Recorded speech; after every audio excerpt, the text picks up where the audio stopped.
Today we'll be going over all the things I had to do and what I had to use to pull the motor out of my 1990 Ranger. Happens to be a 2.9 V6.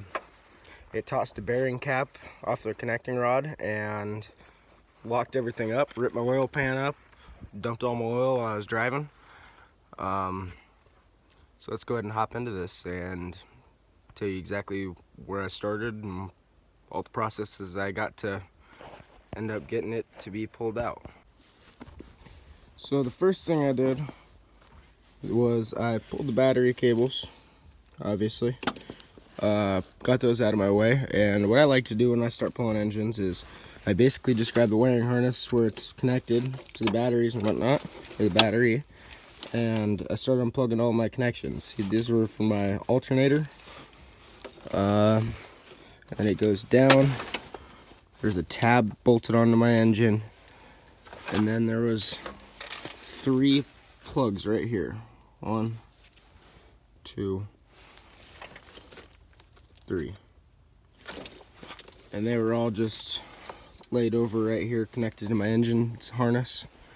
After I pulled those pieces of the wiring harness, I went ahead and pulled my vacuum lines and whatnot.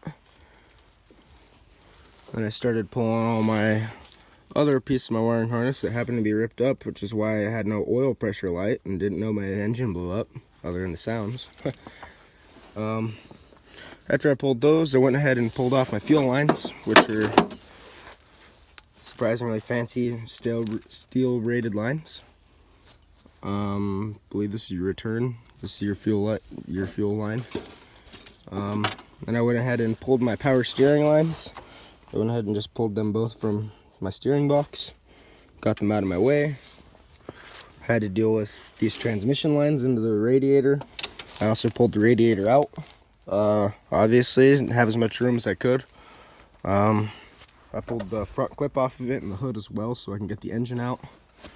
And then I guess I started tearing into the engine. I started pulling my collector bolts, and those were a pain in the ass, even with this thing being lifted a little bit. As you can see, the bolt stuck like right here, and there was a 15 mil, and it couldn't get in between right here. There's no room. So I ended up grabbing about 2 or 3 feet of extension and knocking those things off. I won't even fit in one shot. After I did that, I went ahead and pulled my bell housing bolts. There happened to only be 4 because the previous owner made it real simple and easy for me.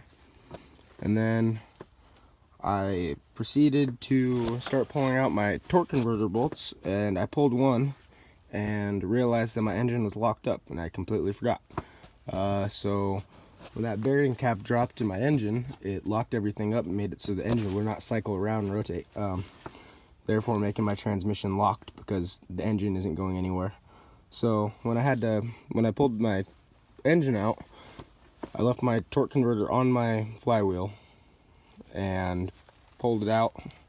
It was sort of a little sloppy. It was a little difficult to pull out with the fan on and an extra 5 inches on the back of it, but we pulled it out. Just before that, I pulled the motor mounts out.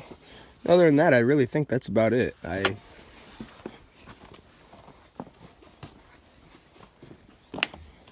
don't think there's a whole lot. Oh, I guess I pulled my power steering pump off and my alternator just so I had more room. Pulled all my water hoses from my radiator, obviously. I ended up bolting it to, where did I bolt that thing to?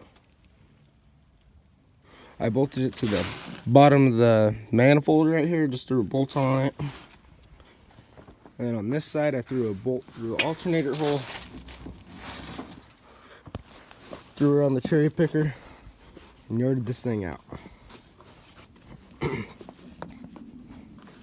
Made it extra easy. I happen to have all these open fender wells, and it was a little lifted, but got this thing out in about a little less than 4 hours.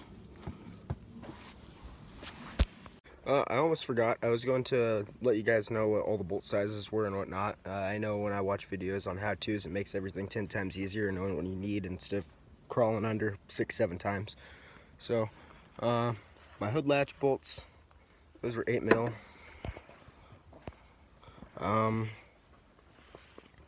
My belt housing bolts were all 13 millimeters. My starter bolt was 17 mil. My exhaust manifold bolts were 15 millimeter.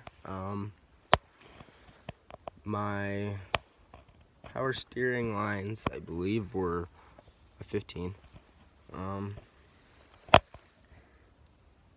And same with all of my transmission lines. I don't know what size my motor mount nuts were because they were hand tight. That's about it, honestly, other than the alternator bolts. I can't remember what size they were. I actually think I got them right here. I believe they might have been a 13 as well. So, hope this video is helpful. Right on.